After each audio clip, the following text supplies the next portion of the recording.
자, 이번 시간에는 5강이네요. 페이지 14페이지의 양가로 이번에 사회유출을 공부할 차례인데요. 우리 또 다시 한번 복습해볼까요? 지난 시간에 배웠던 거. 우리 일반적으로 세모조정을 가산조정과 차감조정으로 이렇게 나누죠. 가산조정과 차감조정. 자, 여기까지를 세모조정이라고 하고, 다시 가산조정이 우리 유보냐, 아니면 사회유출이냐, 아니면 기타냐, 그리고 차감조정도 원래 마이너스 유보냐, 여기 사회유출이 원래 있어야 한다니까요. 원래 사회유출이 있어야 하는데 차감조정에는 사회유출이 없고요. 그래서 기타. 그러면 이게 대칭적으로 보이는 거죠. 유보는 제가 중요하다고 무조건 외우라고 했잖아요. 유보는 자산을 증가시키거나 부채를 감소시키는 것으로서 이건 반드시 외워주셔야 한다고 했습니다. 이걸 외워야 나머지 것들이 술술 풀리기 때문이죠. 자, 너 원스타 준다. 그러면 뭐 마이너스 부는 굳이 외울 필요 없는데요. 얘는 거꾸로니까 자산을 감소시키거나 아니면 부채를 증가시키는 거라고 해서 이것도 자동으로 외울 수밖에 없겠죠. 맞죠? 그 다음에 사회유출은 뭐냐면요. 사회유출은 말씀드린 것처럼 또 크게 네 가지로 나뉩니다. 네 가지로. 이렇게 네 가지로 나뉘는데요. 첫 번째, 배당. 두 번째, 상여. 세 번째, 기타 사회유출. 네 번째, 기타 소득이라고 해서 이 네 가지로 나뉘고요. 지금부터 이 사회유출을 공부하실 거예요. 참고로 사회유출은 무려 네 가지나 되어 보이지만 로직, 이론은 논리는 하나입니다. 하나. 근데 그 상대방이 주주랑 장난쳤느냐, 임직원하고 장난쳤느냐, 법인 또는 개인 사업자하고 장난쳤느냐, 아니면 어중이 떠중이하고 장난쳤느냐, 그 상대방이 누군지에 따라서 네 가지로 구분될 것일 뿐이지 그냥 로직은 하나라고 생각하시면 됩니다. 그리고 강의 말미에 마지막으로 기타를 설명드려서 강의를 마치는 걸로 할게요. 자, 페이지 14페이지의 양가로 이번에 사회유출입니다. 내용을 보시면 세무조정에 의하여 발생한 소득이 사외는 회사 밖에, 즉 법인 외부, 삼성전자 밖으로 사외로 유출되어 특정인에게 귀속된 경우의 소득 처분이다. 제가 지난 시간에 세무조정을 뭐 찾기라고 그랬어요? 세무조정을 귀속자 찾기라고 그랬죠? 이 귀속자 찾기의 전형적인 사례가 바로 이 사회유출이라고 생각하면 돼요. 제가 보기에는 사회유출이 이 우리 소득 처분의 백미입니다. 백미. 제가 잊지 말라고 세 가지 적어놨죠. 세무조정은 간접법으로 차이만 조정하는 거, 결산조정은 추가 송금산입을 할 수 있는 거 없는 거? 없는 거. 소득처분은 귀속자를 찾는 건데 소득처분의 진정한 백미는 이 사회유출에 있다고 생각하시면 됩니다. 걱정하지 마세요. 제가 밑에 있는 사례로 최대한 쉽게 설명드릴 테니까 걱정하지 마세요. 자, 화살표 보시면 세무조정으로 인한 소득이 법인 외부로 유출되었으므로 결산상 자산부채 및 자본의 금액은 세무상 자산부채 및 자본의 금액과 같다라고 되어 있습니다. 왜 앞에 사례 기억나요? 유보? 유보는 어땠나요? 유보는 기업에게는 토지를 1000밖에 안 잡았지만 세법상은 토지를 1100을 잡아야 하니까 뭐를 증가시켜야 했었어요? 자산을 증가시켰어야 했었죠? 자산을 증가시키면 유보라면서요. 자산을 증가시키면 뭐가 자동으로 증가되죠? 자본도 자동으로 증가되니까 유보는 기업에게 자산부채 자본하고 세법의 자산부채 자본이 이렇게 차이가 있을 때 해주는 게 유보나 마이너스 유보라면 지금부터 배우실 사회유출은 기업에게 자산부채하고 세법 자산부채가 같습니다. 왜냐하면 그 차이 100원이 회사 내부에 남아있는 게 아니라 어디로 빠져나갔으니까요. 사외로 빠져나갔기 때문에 기업에게 자산부채와 세법의 자산부채는 같습니다. 어디로 빠져나갔다? 사외로 빠져나갔다. 자, 사외로 빠져나가서 어디로 가 있느냐? 첫 번째, 자, 어디로 가 있나 한번 볼까요? 첫 번째는 표에 보시는 것처럼 표는 14페이지 표죠. 자, 표에 보시는 것처럼 회사 밖으로 나가서 어디로 빠져나가느냐? 동그라미 1번은 주주로 빠져나갔습니다. 주주. 보이시죠? 동그라미 1번 주주로 빠져나간 게 있고요. 동그라미 2번은 임직원, 주주인 임직원 포함. 동그라미 3번은 법인, 개인 사업자의 국내 사업장의 소득을 이미 구성하는 경우. 동그라미 4번은 뭐 이 이외의 경우라고 해서 크게 네 가지로 사회유출이 정의가 되고 있습니다. 자, 첫 번째, 주주로 빠져나가면 그게 배당이라고 되어 있고요. 두 번째, 임직원으로 빠져나가면 상여라고 되어 있고요. 세 번째, 요거를 조금 이해를 못 하시는 것 같더라고요. 법인이나 개인 사업자, 한마디로 장사하는 사람으로 빠져나갔어요. 법인이나 개인 사업자로 빠져나가서 그 상대방의 소득을 이미 구성하고 있으면 기타 사회유출이라고 해서, 자, 요거 꼭 기억하세요. 추가적으로 과세하지 않을 때 기타 사유출로 제가 잘라준다 또는 끊어준다라고 표현하는데요. 기타 사유출로 잘라주거나 끊어주고 있고요. 마지막에 그 이외의 경우 굳이 얘기하자면 뭐 어중이 떠중이 우리 회사랑 아무 관계없는 어중이 떠중이란 표현 아세요? 우리 회사랑 아무랑 관계없는 어중이 떠중이한테 빠져나가면 기타 소득으로 과세가 되는데요. 자, 이 사유출을 왜 하는 거죠? 이 사람들 잡아가지고 걔네한테 뭐 하려고요? 다음 달에 배우는 소득세를 추가로 세금을 걷게 하려고 이 어중이 떠중이들한테 이런 걸 하는 겁니다. 어중이 떠중이만이 아니라 주주나 임직원들한테 배당 상여 기타 소득으로 나중에 세금을 더 물리거든요. 우리 이번 달은 법인세 배우고 다음 달에는 소득세 배우잖아요. 소득세 배당으로 처분되면 배당 소득세 더 내시면 되고요. 상여로 처분되면 상여 소득세가 아니라 근로소득세를 더 내시면 되고요. 기타 소득으로 처분되면 기타 소득세를 더 내게 하려는 겁니다. 자, 바빠 죽겠는데 지금 소득 처분 왜 하는 거라고요? 소득 처분은 뭐 찾는 거예요? 귀속자를 찾는 거죠? 귀속자는 찾아가지고 뭐 하려고? 그 사람들한테 뭐를 물리려고요? 세금을 추가로 더 물리려고 이렇게 소득 처분을 하는 거라고 생각하시면 되겠습니다. 자, 그 밑에 주는 지금 당장 보실 필요는 없는데요. 세무조정이 국외 사업장에 귀속되는 경우에는 이중과세의 문제가 없기 때문에 그 외국 법인이 우리나라 법인의 법인주주라면 배당으로, 그렇지 않으면 기타 소득으로 처분이 되는데요. 이거는 뭐 1회독 할 때는 보실 필요 없고 나중에 2회독 하시면서 다시 그때 복습하실 때 문제도 풀어보시고 보시면 되겠습니다. 자, 우리 사례 한번 풀어볼까요? 사례. 이 사례가 소득처분 중에 사외 유출을 설명하는 소득처분입니다. 말씀드린 것처럼 사외 유출은 로직이 똑같다고 그랬어요. 상대방이 주주이면 배당, 이것처럼 상대방이 임직원이면 상여, 상대방이 법인사업자거나 개인사업자여서 이미 소득을 구성하고 있으면 기타 사유출, 마지막으로 상대방이 어중이 떠중이면 기타 소득이 되겠습니다. 자, 한번 예를 들어볼게요. 그 중에 우리가 대표적으로 제가 상여를 가져왔는데요. 한번 내용을 볼까요?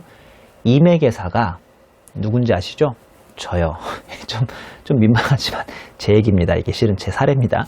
임회계사가 재직 중인 회계법인, 제가 지금은 3일 회계법인 근무하고 있지 않지만 예전에 제가 회계사 초창기에 3일 회계법인 근무할 때의 사례입니다. 설마 3일 회계법인 담당자가 이 동영상을 보고 있지는 않겠죠? 보시면 안 되는데. 자, 제가 예전에 재직 중인 회계법인의 법인카드로 가족과 1,000원의 저녁 식사를 하고 회계법인의 복리후생비로 잘못 회계 처리했다고 가정하겠습니다. 저는 원래 이런 사람은 아닌데요. 강의 목적으로 과거에 한 번 장난을 쳤을 뿐이니까 저를 신고하지 마세요. 자, 이게 뭐냐면 다른 회계법인이 다 그런 건 아니고요. 그렇다고 3일 회계법인만 그런 건 아닌데 보통 3일 회계법인은 3년차나 4년차가 되면 법인카드가 나와요. 법인카드가 나오면 세상 다 가진 것 같죠? 되게 기분 좋지만 실은 법인카드를 마음대로 쓰시면 안 되고요. 보통 인차지 회계사라는 사람이 법인카드를 많이 씁니다. 여러분, 인차지 회계사가 뭔지 모르죠? 그런 것도 모르고 지금 회계사 되려고 공부하고 있죠. 물론 세무사 수험생도 있겠지만 인차지 오디터, 아우 세상에서 제일 높은 사람이죠. 보통 인차지 오디터라고 해서 예를 들어 볼까요? 제가 예를 들어서 삼성전자를 감사 나갔어요. 삼성전자는 이렇게 소규모로 4명이 감사 나가진 않는데요. 예를 들어서 삼성전자를 감사 나갔을 때 5에서 6년 차가 그 삼성전자 그 월요일부터 금요일까지 5일 동안 감사 나간다고 쳐요. 삼성전자 같이 완전 대기업은 5일 동안 감사 나가지 않고요. 한 달, 2달 동안 할 수도 있겠지만 이 삼성전자는 그냥 삼성전자가 아니라 작은 회사라고 치겠지만 여러분들이 작은 회사 이름을 모르니까 그냥 삼성전자라고 가정한 거예요. 삼성전자에서 5, 6년 차가 한 명이 나가고요. 이런 사람들을 일주일 동안 삼성전자에서 제일 대빵이라고 해서 인차지 회계사라고 합니다. 뭐 회사 규모가 되게 작으면 3년차나 4년차가 인차지 회계사로 나갈 수도 있어요. 그러니까 인차지 회계사는 대리, 과장 이렇게 연차에 따라 승진하는 게 아니라 어떤 작은 회사는 3년차가 2년차, 1년차를 데리고 감사 나갈 수도 있는 거고 큰 회사는 막 10몇 년차가 밑에 8년차, 5년차, 3년차, 2년차, 1년차 막 대여섯 명을 데리고 감사 나갈 수도 있는 거거든요. 인차지 오디터는 특정한 연차를 얘기하는 게 아니라 그 감사 현장에서 제일 높은 사람을 얘기합니다. 이런 거 궁금하시면 빨리 1차부터 가지고 2차 회계감사 들으세요. 이게 나의 의다. 그 다음에 우리는 뭐 예를 들어서 4년차 한 명 데려나갔고요. 그 다음에 뭐 예를 들어서 2년차 한 명 데리고 나갔고 마지막으로 우리 여러분 나중에 회계사 뉴스텝 아무것도 모르는 뉴스텝이라고 하거든요. 뉴스텝 아무것도 모르는 어리버리 신입회계사. 자, 이 신입회계사 4명을 데리고 나를 포함해서 4명을 데리고 월화수목금 감사를 나갑니다. 그러면 금요일 날은요, 언제나 이제 마지막 날이니까 미팅 끝나고 보통 우리랑 회사랑 보통 이제 회식을 해요. 뭐 술도 한 잔씩 하고 그러는데요. 뭐 회계사, 세무사가 되시려면 뭐 술을 좀 잘하시면 유리하긴 합니다. 근데 절대적으로 유리하지 않습니다. 저도 사람들이 말이 많기 때문에 되게 술을 잘 마신다고 오해하는데 저도 뭐 별로 쏙 술을 잘 마시는 편은 아닌데요.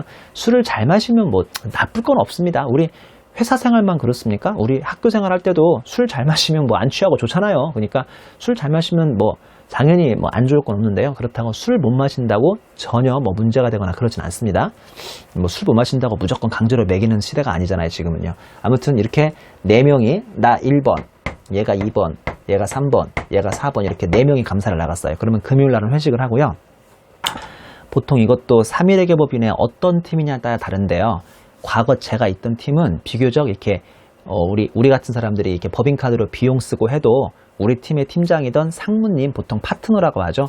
우리 팀이 보통 한 50명쯤 됐었거든요. 그 50명이 제일 위에 우두머리를 팀장님 또는 파트너라고 합니다. 팀장이라는 표현은 잘 안 써요. 우리끼리는 파트너라고 하는데요. 한마디로 상무님, 제일 높은 거 우리 팀장이며, 이제 그분이 우리가 4명이 감사 나갔으면 금요일은 어차피 삼성전자가 회식 시켜주니까 우리가 카드 긁을 필요 없고, 한 수요일쯤에서 제가 한가운데 얘들아, 인차지가 제일 높은 거니까 거기서 얘들아 오늘 우리 회식할 테니까 오늘 좀 일찍 끝내고 갈까? 내가 법인카드로 쏜다! 라고 이렇게 내가 딱 분위기 좋게 만들죠. 물론 회사 담당자 없을 때, 회사 담당자는 자기 자리에 가 있을 때 우리끼리만 야 내가 오늘 법인카드로 쏜다! 오늘 좀 빨리 끝내자! 그러는 거예요. 갑자기 두 번째 4년차가 회계사님 저는 좀 오늘 부모님이 시골에서 올라오시는 김에 집에 좀 빨리 가겠습니다. 꼭 가야 돼? 내 법인카드로 쏠게. 오늘 고기 먹을까? 회계사님, 저는 좀 일찍 가야겠습니다. 그래, 가. 아이, 속으로, 아이씨, 자식이, 선배가 회식하자는데 집에 가? 이런 싸가지. 라고 속으로 할지 몰라도 겉으로는 얘기할 수 없습니다. 왜 그런지 아세요? 회계법인이 워낙 개인적입니다. 처음에 신입 회계사 할 때만 군기가 바짝 들어있지, 이제 위로 올라갈수록 개인적이기 때문에 서로 막 위아래를 많이 이렇게 사생활 같은 거 타치하지 않아요. 야, 우리 회식할 테니까 다 모여? 뭐, 그래도 나 일 있다. 나 못 간다. 이게 요새는 회계법인만 그런 게 아니라 일반 법인도 약간 이런 문화가 있다고 하던데요. 일반 회사도. 제가 뭐 일반 회사는 다녀본 적이 없으니까 간접 경험만 해봐서 정확히 모르겠지만 회계법인은 상당히 개인적이거든요. 야, 너 회식한다는데 어디가? 라고 못하는 게 나도 그 연차 때 그랬거든. 나도 그 연차 때 이 사람이 회식하자고 하면 뺀질뺀질 뭐 집에 뭐 일 있다 뭐 부모님 오셨다라고 빠져나갔으니 나도 뭐라고 할 수 없지. 그래 뭐 알았다. 야 우리 그러면 3명이 갈까? 야 단가 올라가겠네. 그러니까 예를 들어서 4명이 가면 10만 원이면 한 사람당 25,000원인데 이제 3명이 가서 10만 원이면 한 사람당 3만 원 이상 먹으면 되니까 야 단가 올라간다. 그랬더니 갑자기 얘가 세 번째 애가 회계사님 저는 오늘 좀 일이 있어가지고요 다시 사무실에 들어가 봐야 돼요. 이 말 무슨 말인지 알아요? 회계사들이 외근을 많이 합니다. 이 삼성전자로 감사 나가고 뭐 현대차로 감사 나가잖아요 밖으로. 그러니까 외근을 많이 하는데 자기는 요새 밀린 일이 있다고 다시 용산에 있는 3일회계법인에 들어가 봐야 한대요 저녁에. 그래? 야, 밥은 먹고 가. 맛있는 거 사줄게. 아닙니다. 저 그냥 빨리 김밥 먹고 가서 빨리 일하고 빨리 퇴근할래요. 그래? 알았어. 뭐 알았어. 너도 가. 알았어 뭐 일 있다는데 막. 야 신입. 예 신입 김 여기서는 군기가 잡혀있구나. 야 오늘 밥 한번 먹을까? 아닙니다. 뭐가 아니야 임마. 저도 사무실 들어가겠습니다. 왜냐면 얘도요 눈치가 있어. 눈치가 지가 아무리 신입회계사라고 하더라도 윗사람들이 날 피하거든. 그러니까 저 인간은 별로 뭐 인성이 안 좋든지 좀 일을 많이 시키거나 별로 가까이 하고 싶지 않은가 보다. 얘네들이 왜 도망갈까? 나도 도망가고 싶다고 해서 얘마저 도망가는 거죠. 뭔가 이상하죠? 내가 평소에 애들한테 얼마나 막대했나? 하면 갑자기 저의 이게 과거를 약간 뉘우치는 거예요. 좀 애들한테 잘해줄걸. 내가 내 돈으로 먹는 것도 아니고 법인카드로 긁겠다는데 맛있는 거 사주겠다는데 왜 애들이 스물스물 도망을 갈까? 과거를 뉘우치면서 앞으로 좀 애들한테 잘해줘야겠다. 괜히 빡세게 했나 보다. 내가 이렇게 인성이 안 좋은가라면서 나의 과거를 이제 후회하게 되는 거죠. 그러면서 터벅터벅 집으로 걸어오면서 오늘 좀 법인카드로 고기 좀 먹으려고 했더니 애들이 도망가서 법인카드도 못 먹겠네 라고 하다가 갑자기 머릿속에 아이디어가 반짝 떠오르는 거죠. 이 법인카드로 우리 애들하고 밥 먹는 게 아니라 누구랑 밥 먹자? 가족과 밥 먹자. 여러분 이러시면 안 돼요. 이러시면 안 되는데요. 제가 말씀드린 것처럼 저는 원래 이런 사람이 아니고요. 뭐 이렇게 강의 목적으로 예전에 3일 다닐 때 딱 한 번 해본 거 믿으시는 거죠? 저는 원래 이런 사람이 아니라고요. 왜 우리 장관 후보자들이 인사청문회 올라가면 이런 거 많이 걸리잖아요. 법인카드로 법인 식구들하고 밥 먹은 게 아니라 가족과 밥 먹었다가 이거를 법인 비용 처리했다가 걸리는 거 많지 않습니까? 저는 그런 사람 아니라고요. 저는 딱 한 번 해보셨을 뿐입니다. 자, 그리고 다음날 시침이 딱 되고 회사에 출근해서 우리 팀장님, 파트너한테 저기요, 제가 어디 법인카드로 현금 1,000원으로 이 밑에 있는 애들하고 밥 먹었습니다. 복리후생비 처리하겠습니다. 라고 해서 복리후생비로 살짝 묻어버립니다. 자, 잘 들어보세요. 실제로 이렇게 하면 걸리게요, 안 걸리게요? 절대 안 걸려요. 절대 안 걸리는데 세법은 약간 오버할까요? 세법은 우리 언제나 전지전능하니까 걸렸다고 칩니다. 야, 임회계사, 너 또 장난쳤어? 또라니요. 저 한 번밖에 안 했는데. 야, 임마, 너 니네 가져가고 밥 먹었다면서 왜 그거를 네가 복리후생비로 처리하냐? 이거는 직원들하고 밥 먹었을 때고, 임마. 너가 그만큼 1,000원을 보너스로 더 받아서 그 보너스로 니네 가져가고 회수한 거 아니야? 라고 해서 이거를 세법에만 있는 개정인 인정상해라는 개정을 잡습니다. 아직은 우리가 12절까지, 11절까지, 12절까지 배우지 않았으니까 아직 부당행위라는 걸 안 배웠기 때문에 인정상해가 뭔지는 이해 못해도 돼요. 이거 12절 후술이에요. 12절 후술. 그러니까 지금은 몰라도 괜찮아요. 이거는 세법에만 있는 인정상해라고 해서 아주 재밌는 개정으로 잡히죠. 그리고 현금 1,000원이고요. 자, 우리 또 두 번째 세무조정합니다. 전 시간이 첫 번째 세무조정이었고 이번에 두 번째 세무조정이에요. 세무조정은 무슨 법으로 하라고요? 세무조정은 간접법으로 합니다. 세무조정은 간접법으로 해요. 간접법은 뭐만 조정하시면 되는 거예요? B와 T 사이의 차이만 조정하면 되죠. 같은 건 지워버리세요. 현금 1,000원, 현금 1,000원은 같아요. 야씨, 너 왜 복리후생비야? 이게 법인 비용이라고 생각해? 이건 인정상여지. 너 왜 비용 잡았어라고 해서 송금불산입에 인정상여 1,000원을 써주면 됩니다. 자, 소득처분은 뭡니까? 소득처분. 소득처분, 자산을 증가시키거나 부채를 감소시켜야 하나요? 자, 얘네들은 지워졌으니까 신경 쓸 필요 없고요. 얘를 없애고 얘를 더 잡아야 하잖아요. 세법으로 올라면. 얘를 없애고 얘를 더 잡을 때 자산부채를 건듭니까? 안 건듭니까? 안 건들죠. 이거 복리후생비도 자산부채가 아니라 손익계산서의 비용 개정이고요. 인정상여도 아직 안 배웠지만 인정상여도 자산부채 개정은 아니거든요. 그러니까 지금 보면 B와 T 사이에 뭔가가 차이는 발생하고 있지만 자산부채는 건들 필요가 있다 없다? 없죠. 이거는 자산부채를 건들 필요가 없고 지금 어디로 나갔습니까? 사외, 회사 밖으로 1,000원이 나가 있잖아요. 어디로 갔는데요? 1,000원 어디로 갔어요? 임회계사가 가족과 함께 맛있게 회식을 하고 뱃속으로 들어가서 똥으로 빠져나갔겠죠. 이거를 그래서 사외유출, 변외유출, 변외유출은 농담이고요. 사외유출이라고 부릅니다. 회사 내부에 자산부채로 남아있지 않고 회사 밖으로 나가서 임회계사 뱃속으로 들어가 버렸잖아요. 자, 요거를 사외유출 중에서 상여라고 처분합니다. 자, 왜 상여겠어요?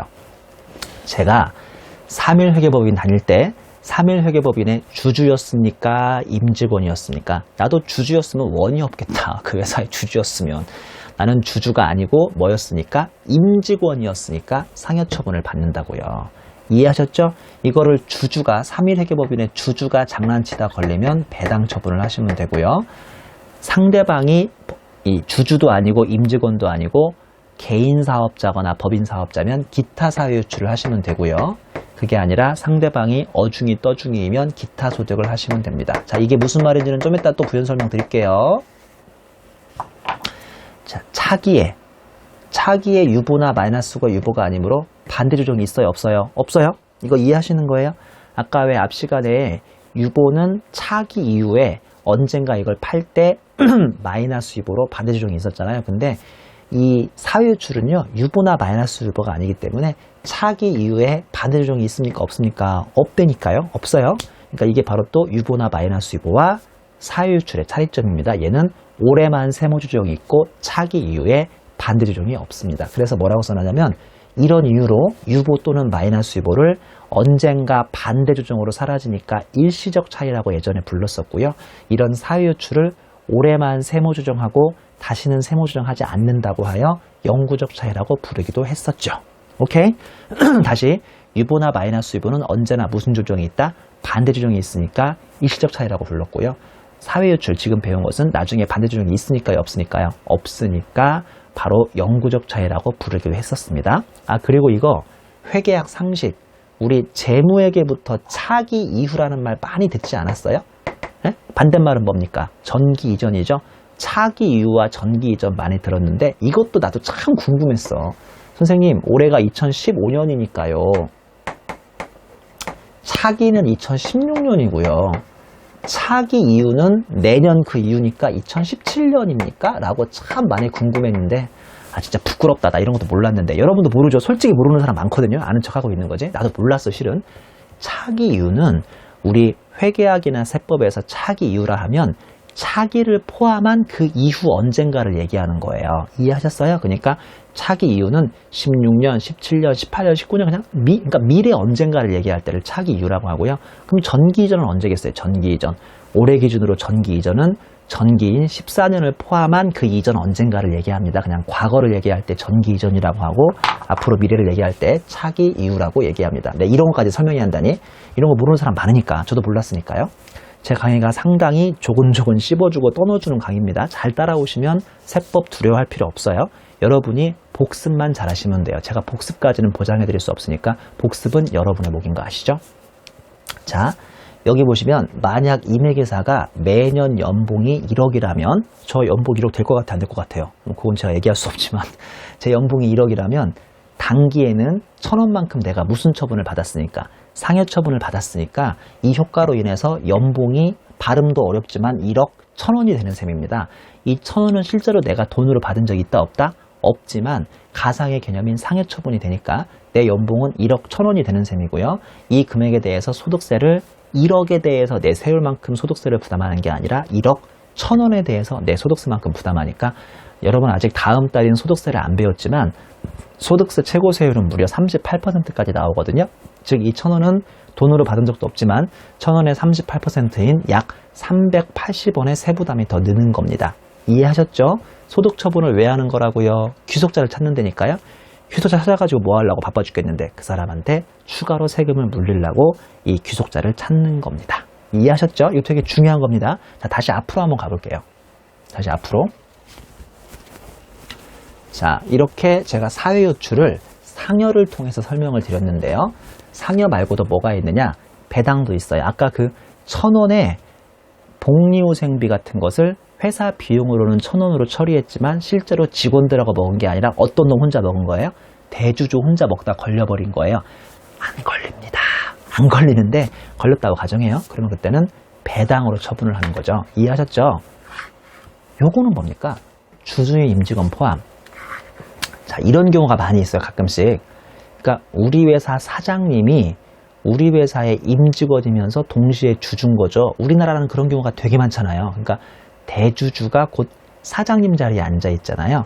이렇게 배당과 상여에 동시에 해당할 때는 배당이 앞서는 거예요? 상여가 앞서는 거예요? 이 표 보면 모르겠어요? 이 표 보여주면서 설명해도 답을 못 하시더라고요.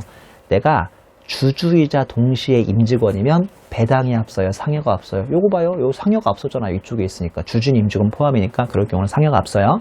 이때는 배당소득세로 그 사람이 상대방 세금 내야 하고 이거는 제가 아까 슬라이드에서 보여드린 것처럼 내가 상여소득세가 아니라 무슨 소득세로 세금 내죠? 근로소득세로 세금을 냅니다. 자, 요거는 좀 이따 부연 설명하고요. 요거 4번 보세요.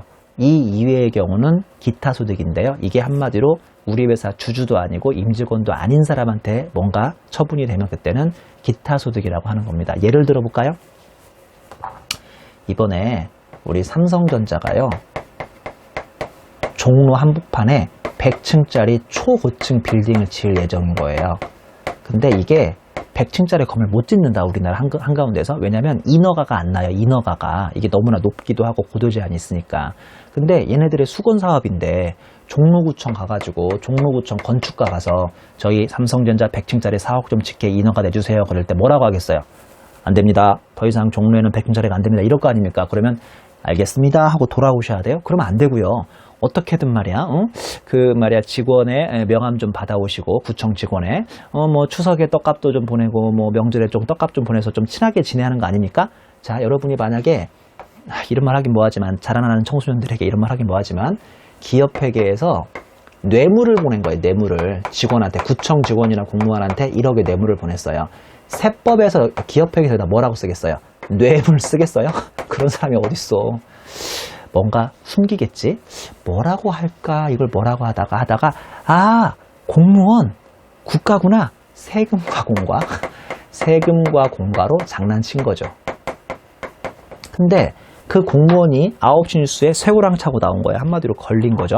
과연 세법이 걸린 뇌물까지도 비용 인정해줄까? 이 말이 안 되죠. 세법은 걸리기만 하면 현금 1억에 여기 1억을 뭐라고 잡겠어요? 뇌물로 잡는 거죠. 뇌물. 걸렸다면. 자, 이런 경우에 1억 지우고 1억 지우고 웬 비용 잡았냐? 세법에서는 뇌물로 걸렸다. 그러면 세무조정으로 웬 비용 잡았냐? 송금 뭐예요? 송금 불산입. 이거 비용 인정 안 돼. 송금 불산입에 뇌물. 민망하지만 세법에는 뇌물 개정이 진짜 있어요. 물론 걸린 뇌물입니다. 안 걸리면 이렇게 나오지도 않겠지. 1억에다가 소득처분이 뭐예요? 소득처분 뭐냐고요? 자, 종무구에 있는 공무원, 삼성전자의 주주인가요? 임직원인가요? 아무것도 아니죠. 어중이 떠중이니까 기타 소득이라고 되는 겁니다. 자, 나중에 다음 달에 배우실 소득세에 기타 소득이라는 게 있어요. 그 중에 진짜 걸린 뇌물이 세금 내라는 게 있거든요. 물론 이거는 안 걸리면 장땡입니다만 걸린 뇌물도 기타 소득이라고 해서 세금을 내게 되어 있습니다. 이해하셨죠? 이게 이제 어중이 떠중일 경우에요. 마지막으로 이것만 기억하시면 되겠네. 자, 동그라미 3번에 법인이나 개인 사업자의 국내 사업장의 소득을 이미 구성하면 이거를 잘 기억하셔야 돼요. 추가적으로 과세하지 않고 끊어줄 때 기타 사유출을 합니다. 자, 이거는 제가 지금부터 약 1분에서 2분 동안 설명을 드릴 텐데 이게 무슨 말인지 모르겠다. 과감하게 넘어가세요. 그냥 차라리 암기하시는 게 나아요. 제가 설명은 드리겠지만 실은 어려울 것도 없어요. 잘 보세요. 내가 최대한 쉽게 설명드릴 테니까. 기업회계에서 삼성전자가 1년 동안 접대를 11억 한 거예요. 11억. 예를 들어서 거래처에 밥도 사주고 골프도 쳐주고 그랬을 거 아닙니까? 근데 제가 논의를 간단하게 하기 위해서 이게 다 식사한 걸로 가정할게요. 그러니까 거래처랑 식사한 거예요. 식사 접대라고 쳐요. 그럴 리가 없겠지. 뭐 접대도 여러 가지가 있겠지만 식사 접대 한 거예요. 어디서 했느냐? 이것도 말도 안 되는데 삼성전자 정문 바로 건너편에 있는 맛집으로 소문난 전주식당에서 올해 1년 동안 11억을 접대했다고 칩니다. 오케이? 내가 하나 물어보자. 학교 앞에 있는 식당 아니면 시내에 있는 식당 대부분 식당은 법인 사업자계요? 개인 사업자계요? 답은 없습니다. 근데 아주 큰 규모, 뭐 빕스 같은 거 있죠. 그런 거는 법인 사업자겠지만 이런 건 개인 사업자일 확률이 커요. 아니, 법인 사업자면 어때요? 법인 사업자일 수도 있어요. 아무튼 법인 사업자든 개인 사업자라고 칩니다. 자, 근데요. 우리 회사의 삼성전자의 세무상 접대비 한도를 구해보니까 안타깝게도 접대비 한도가 10억에 불과합니다. 선생님, 삼성전자 접대비 한도가 왜 10억 나왔습니까? 아니, 한 달 동안 배운다니까요, 이런 걸. 왜 이 회사 접대비 한도가 10억 나왔는지. 자, 그러면 세무조정을 통해서 야, 너 한도가 10억인데 왜 11억이나 먹었니? 한도 초과했어요, 한도 미달했어요? 한도에 초과했죠? 그러면 비용 인정이 안 돼요. 비용 불산입이 아니라 뭐라고 해야죠? 송금 불산입의 접대비 한도 초과 1억을 합니다. 자, 1억에 대한 소득 처분이 뭐죠? 1억에 대한 소득 처분이 바로 기타 사회 유출입니다. 왜요? 왜? 잘 들어보세요. 내가 말씀드린 것처럼 요 1, 2분 동안의 사례는 몰라도 괜찮다고 했는데 저기 전주시장 아줌마 왜요? 저기 삼성전자에 11억 접대한 거 인정합니까? 그래, 접대요? 몰라요? 나 11억 팔았는데요? 다시 내가 말을 잘못했다. 삼성전자에 11억 밥한 거, 식사 판 거 인정합니까? 그랬나봐요. 인정해요. 왜요? 전주시장 아줌마, 삼성전자가 올해 접대비 한도 10억인 건 아십니까? 나는 몰라요. 밥만 팔아가지고. 난 그런 거 몰라요. 아줌마, 위증하지 마세요. 삼성전자 접대비 한도는 10억입니다. 나보고 어찌라고요? 왜 11억 팔았습니까, 아줌마? 1억 어디 갔습니까? 그게 무슨 소리예요? 무슨 말인지 알겠어요? 그러니까 나머지 1억이든 뭐든 다 이미 전주식당 아줌마는 1년 동안 매출이 얼마 잡혔겠어요? 10억 잡혔겠어요? 11억 잡혔겠어요? 전주식당 아줌마 매출 얼마 잡혀요? 당연히 11억 잡히죠. 아줌마는 내가 굳이 세무조정으로 소득처분으로 안 건드려도 10억에 대해서 세금 내겠습니까? 11억에 대해서 세금 내겠습니까? 당연히 상대방이 법인이나 개인 사업자잖아요. 이렇게 접대를 한 곳이 전주식당에서 개인 사업자나 법인 사업자한테 우리 밥 먹으면서 접대를 해줬다고요. 그러니까 그 아줌마의 매출액은 이미 얼마를 다 돼 있어요. 그 아줌마의 소득에 이미 11억이 구성되어 있으니까 그 아줌마한테 왜 너는 삼성전자한테 10억만 밥 팔아야지 11억 밥 팔았냐며 1억을 추가 과세하면 아줌마는 결국은 얼마의 세금 내는 셈? 12억의 세금을 내는 셈이니까 말이 안 되지 않습니까? 이렇게 상대방을 잡았는데 상대방이 법인이나 개인 사업자면 이미 그 사람의 소득에 다 이게 녹아 들어가 있으니까 11억이 추가로 과세하지 않습니다. 자, 이해하셨으면 좋고 이해 못하셨으면 그냥 암기하시면 됩니다. 상대방이 법인이나 개인 사업자면 그 사람 잡아서 추가로 과세한다 안 한다? 하면 안 되는 거예요. 그럼 2중과세, 3중과세, 4중과세가 되니까 추가적으로 과세하지 않고 끊어줄 때 우리는 언제나 기타 사유치를 써먹는다는 것도 기억하세요. 자, 우리 마지막으로 14페이지 양가로 3번에 기타를 설명합니다. 기타는 뭐라고 되어 있냐면 가산조정의 결과가 회사 내부에 남아있으나 결산상 자산과 부채가 적정하게 표시되어 있는 경우죠. 이는 자산부채가 아닌 자본 내의 변동을 의미함. 가로 열고 대표적인 경우는 자본을 건드리는 경우라고 되어 있습니다. 자, 지금부터 설명드릴 기타는 우리 일회독 할 때는 조금 까다로울 수도 있습니다. 그래도 한번 기억 한번 해보세요. 제가 강의해 보니까 여러분 학생들이 기타를 이해할 수 있는 가장 쉬운 설명은 바로 그 자본 내의 변동 또는 가로 열고 제가 파란색으로 써놨던 자본을 건드리는 경우, 이게 가장 학생들이 이해하기 쉬워하는 것 같아요. 자, 우리 자본을 건드리는 경우에요. 자본을 건드리는 경우 내가 미리 써놓을게요. 기타는 언제 하는 거다? 기타는 자본을 건드리는 경우 한다. 자본을 건드리는 경우. 자본을 건드리시면 바로 기타가 됩니다. 한번 문제 한번 풀어볼까요? 저기 회사가 페이지 15페이지 상단에 있는 사례입니다. 회사가 자기 주식을 가지고 있어요. 장부가는 29,000원이고요. 이거를 현금 3만원에 처분한 다음에 기업회계가 정한 대로 자기 주식 처분이익을 자본잉여금, 즉 자본거래로 처리를 했습니다. 자본거래. 이 자본잉여금 자본거래인 거 아세요? 가로가 안 닫혀 있네. 여기 자본거래. 여기 가로가 닫아져 있어야지. 자본잉여금으로 처리했어요. 근데 이게 세무상은 자기주식 처분이익이 손익거래다라고 되어 있죠. 이건 나중에 후수를 할게요. 무슨 말인지. 이건 후수를 할게요. 지금 우리가 지금까지는 아직 세무조정을 배운 적 없으니까 기업회계가 이상하게 회계 처리했다고 가정하고 두 개를 풀었는데요. 드디어 세 번째 문제만에 기업회계는 자기 갈 길을 가고 있는데 세법에서 다른 관점으로 보는 걸 처음 배웁니다. 다시요. 자, 기업회계에서는 현금 3만원 받고 자기가 옛날에 샀던 자기 주식을 29,000원짜리를 없애면 자기 주식 처분이익이라고 해서 1,000원이 잡히는데 우리 기업회계에서 배웠는데 기억이 안 날 뿐이지 우리가. 기억이 안 나겠지만 이게 자본거래가 됩니다. 세법은요. 현금 3만원 받고 자기 주식을 29,000원짜리를 없애면 자기 주식 처분이라고 해서 기업회계는 자본거래인데 세법은 손익거래가 됩니다. 왜 그런지는 지금 묻지 마세요. 어차피 20페이지에서 후술해 드리니까 지금 묻지 마세요. 20페이지 후술이에요. 자, 이제 우리 좀 재밌어요? 재미없어요? 세무조정 어떻게 한다고요? 무슨 법으로? 간접법으로. 현금 3만원 지우고 현금 3만원 지우고 자기 주식 29,000원 없애고 자기 주식 29,000원 없애고 뭐야 이거? 이거는 없애야 돼? 안 없애야 돼? 없애야겠네? 야, 기업회계야, 너는 왜 자본잉여금으로 자본거래 잡았니? 우리는 자기주식 처분이익도 광범위하게 대범하게 무슨 거래로 본다? 우리는 손익거래로 보거든. 이유는 묻지 말자. 어차피 여기서 다음 시간에 배우니까 이거 되게 중요하게 배웁니다. 다음 시간에. 너 왜 자본거래로 잡았니? 우리는 손익거래로 잡아야 한다. 우리는 처분이익으로 가야 하니까 무슨 산입한다?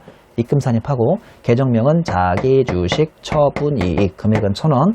자기주식 처분이익 금액은 1,000원. 자, 소득처분 뭐예요? 소득처분은 기타입니다. 왜 기타일까요? 잘 보세요. 잘 보세요. 야, 기업회계야, 너 자본잉여금 너 왜 100 괜히 잡았어? 1000 이거 잡으면 안 돼. 나 세법이거든. 이거 줄여. 이거 줄이고 대신에 형한테 오려면 뭐를 더 잡아야 한다? 처분이익이라고 해서 손익을 더 잡아야 돼. 내 말 이해하지? 야, 형 말 이해하지? 그쵸? 무슨 말인지 알겠죠? 아이고, 이거 늘려야지. 그쵸? 너 왜 자본잉여금 많이 잡았어? 이거 줄여. 형한테 오려면 자본잉여금 줄이고 너 손익잉여금 늘려? 이해하셨죠? 근데 결론적으로 손익을 늘리면 이게 내년 주총을 통해서 손익을 늘면 그만큼 뭐가 늘게 됩니까? 주총에 그대로 뭐가 늘어요? 이익, 잉여금이 느는 거잖아요. 이해하셨어요? 자, 결국은 이 단계 건너뛰면 기업회계에 뭐 줄이고 세법에 뭐 늘려야 합니까? 기업회계에 자본잉여금 줄이고 세법에 이익잉여금 늘려야 하니까 그냥 자본 내에서 구성 항목만 바뀔 뿐입니다. 이해하셨어요? 자, 다시. 이 기타는 언제 나온다? 기업회계와 세법 사이에 자산부채 차이 있다 없다? 그런 건 없어요. 그런 건 없는데 다만 기업회계에 자본잉여금 하나 죽이고 세법상 손익을 늘려야 하는데 결국은 주총에서 뭐가 는다? 이익잉여금 드니까 한마디로 자본 항목 안에서만 조정이 있는 거예요. 이걸 제가 흔히 뭐라고 하냐면 자본 내 변동이라고 하기도 하고요. 더 쉽게 얘기하려면 그냥 자본을 건드리는, 뭔가 세무조정으로 이렇게 자본을 죽이거나 자본을 건드리잖아요. 그러면 자동으로 이번에 기타 나오는구나 라고 생각하시면 됩니다. 자, 이 기타는 앞으로 좀 강의가 좀 어려워지거나 강의 수준이 높을 때마다 어김없이 등장하거든요. 그러니까 지금은 이해 못해도 괜찮습니다. 제가 다 이해합니다. 왜냐면 여러분 지금 처음이라서요. 막 용어도 헷갈리고 제가 나름대로 최대한 쉽고 천천히 설명을 드려도 못 알아듣는 부분은 분명히 있을 거예요. 그래도 너무 걱정하지 마시고 이 기타가 앞으로 좀 약간 수준 있는 세무조정이 계속 나온다고 하더라. 나는 다 귀찮고 다 모르겠으면 기타의 정의는 자본을 건드리는 경우다. 자본을 이렇게 뭔가 없애거나 건드리면 자동으로 기타가 나온다고 하더라라고 하면 그냥 나중에 거의 기계적으로 집어넣으면 정답이 돼버리거든요. 자, 기타는 언제 나온다? 기타는 자본을 건드리는 경우다. 아니면 뒤에 또 나오는데요. 아무리 세무조정을 하려고 해도 유보나 마이너스도 유보도 아니야, 밖으로 빠져나가서 사회유추도 아니야, 그러면 그냥 하다가 에라 모르겠다 기타라 라고 해도 돼요. 기타의 정의가 두 개인 셈이에요. 하나는 자본을 건드리는 경우, 하나는 유보나 마이너스 유보도 아니야, 사회유출도 아니야, 그냥 아무것도 아닐 때 그냥 기타라고 해서 쓰레기통처럼 집어넣는 경우도 있습니다. 정의가 두 개입니다. 자, 15페이지의 4점의 차감조등의 소득처분인데요. 이건 제가 강의하지 않습니다. 우리 지금까지 배운 거에 반대말이거든요. 자, 양가로 1번 마이너스 유보, 세무상 관점에서 자산을 감소시키거나 부채를 증가시키는 경우에 소득처분인데요. 결론적으로 자산 감소, 부채 증가할 때 화살표에 있는 것처럼 결국 세무상 자본을 감소시키는 거니까 마이너스 유보와 정확히 반대말이라고 생각하시면 되겠습니다. 사례도 이건 안 풉니다. 여러분들이 사례 한번 천천히 풀어보세요. 이번에 양가로 1번은 사유출이죠. 자, 차감조정에는 사유출이 없네요. 내가 이 말 몇 번 했지? 왜 차감조정에는 사유출이 없을까요? 드디어 정답이 나오는 건가? 자, 왜 차감조정에는 보다시피 마이너스 유보와 기타밖에 없고 왜 사유출이 없을까요? 자, 제 말 좀 잘 들어보세요. 이해되시면 좋고요. 이해 안 되면 그냥 넘어가도 괜찮아요. 제가 지금부터 설명드릴 것은 15페이지 제 끝에 두 줄의 칠판 마크에 되어 있습니다. 네, 칠판 마크가 뭔지 설명했죠? 시험에는 직접적으로 안 물어보지만 이 과외하는 형님, 오빠가 우리 밑에 있는 애들, 우리 후배들 가르쳐 주는 것처럼 제가 그런 마음으로 쓴 게 이 칠판 마크라고 했어요. 얘들아 잘 봐. 얘들아, 차감 조정에는 사유출이 없어. 왜 그러냐면요. 가산 조정이 뭡니까? 기업 회계에 비해서 세법이 뭔가 증가되는 게 가산 조정이란 말이에요. 맞죠? 기업 회계보다 세법이 증가하는 게 가산 조정인데 그 증가하는 효과가 회사 내부에 자산부채 어딘가를 구성하고 있으면 유보가 되는 거고요. 그게 아니라 밖으로 빠져나갔으면 사회유출이 되는 거예요. 이해하시는 거죠? 지금 보시는 차감조정은 기업회계에 비해서 세법이 줄어들어야 돼요.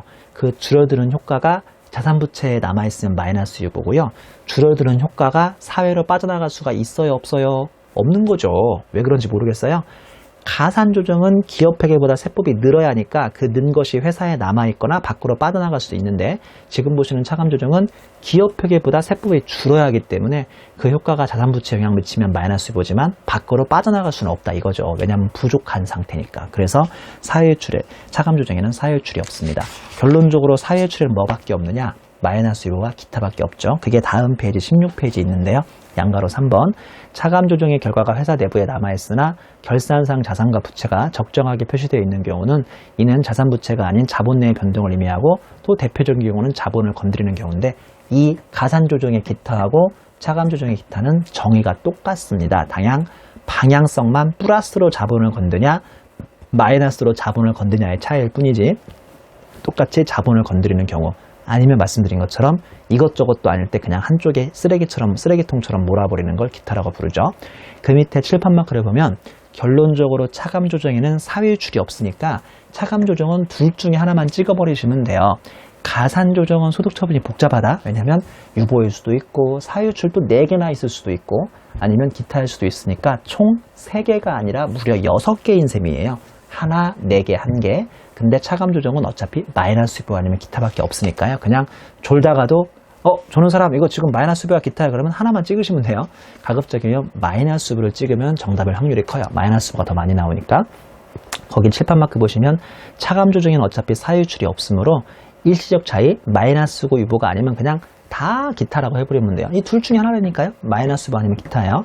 이게 나중에 반대 조정이 나올 것 같은 세모 조정이면 마이너스 유보, 그렇지 않으면 기타라고 다 몰아버리시면 되는데 과연 이 세모 조정이 나중에 반대 조정이 나올지 안 나올지는 내가 어떻게 아느냐? 여러분 지금은 알 수 없죠. 근데 계속 습관하시고 연습하시면 딱 보는 순간 직감적으로 이 차감 조정이 지금은 차감 조정이지만 나중에 언젠가 가산 조정으로 뱉어낼 것 같다. 그럼 마이너스 하시면 되고 그냥 지금 차감 조정으로 00 세금 안 낼 것 같다. 그러면 그냥 기타를 해버리시면 됩니다.